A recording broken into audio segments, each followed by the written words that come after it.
بسم اللہ الرحمن الرحیم۔ حضرت انس رضی اللہ تعالیٰ عنہ سے روایت ہے، رسول کریم صلی اللہ علیہ وسلم نے فرمایا، اللہ تعالیٰ کے ہاں ایک دسترخوان ہے جسے کسی نے نہیں دیکھا، کسی کان نے اس کا حال نہیں سنا اور نہ کسی بشر کے دل میں اس کا خیال گزرا ہے۔ سوائے روزے داروں کے اس دسترخوان پر کوئی نہ بیٹھے گا۔ ایک بزرگ فرماتے ہیں، ہمیں یہ بات پہنچی ہے کہ روزے داروں کے لیے ایک دسترخوان بچھایا جائے گا جس سے وہ کھائیں گے جبکہ لوگ حساب کتاب میں مصروف ہوں گے۔ لوگ کہیں گے، اے پروردگار، ہم تو حساب دے رہے ہیں اور وہ مزے مزے کی چیزیں کھا رہے ہیں۔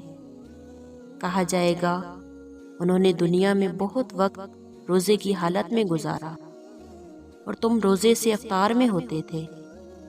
انہوں نے لمبے لمبے قیام کیے جبکہ تم محو خواب ہوتے تھے۔ ایک بزرگ نے بشر بن حارث کو خواب میں دیکھا کہ ان کے سامنے ایک دسترخوان ہے جس میں سے وہ کھا رہے ہیں۔ ان سے کہا جا رہا ہے، کھا لے اے وہ شخص جس نے دنیا میں نہیں کھایا، اور پی لے اے وہ شخص جس نے دنیا میں نہیں پیا۔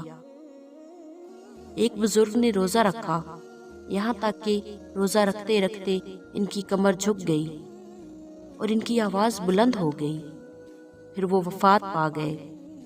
مرنے کے بعد ان کے ایک ساتھی نے انہیں خواب میں دیکھا اور ان کا حال پوچھا تو ہنسنے لگے اور یہ اشعار پڑھے، تحقیق مجھے جنت کا ایک خوشنما جوڑا پہنایا گیا اور میرے ارد گرد جنت کے خدام سراہیاں لے کر حاضر ہونے لگے۔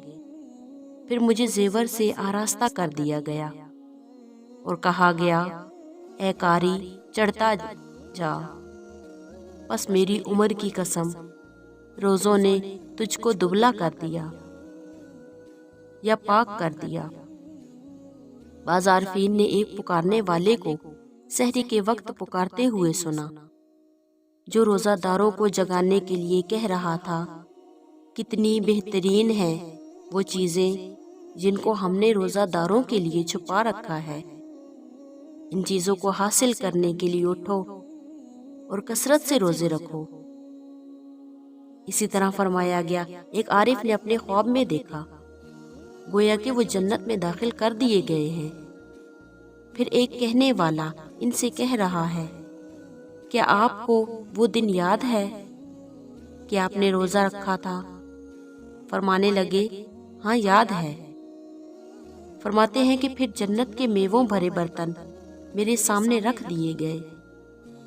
جس نے اللہ تعالیٰ کے لیے دنیا میں کھانے پینے اور خواہشات کو تھوڑی سی مدت کے لیے چھوڑ دیا، اللہ تعالیٰ اس کو اپنے پاس ایسا کھانا اور پینا دیں گے جو کبھی ختم نہ ہوگا، اور ایسی بیویاں دیں گے جو کبھی نہ مریں گی۔ رمضان المبارک کا مہینہ وہ مہینہ ہے جس میں روزے داروں کی شادیاں کی جاتی ہیں۔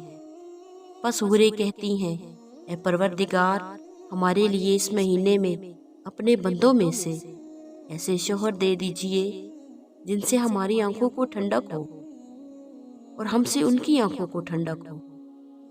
اللہ رب العزت سے دعا ہے کہ اللہ پاک ہمیں رمضان المبارک کی برکتیں سمیٹنے کی توفیق عطا فرمائے۔ آمین۔ واللہ اعلم۔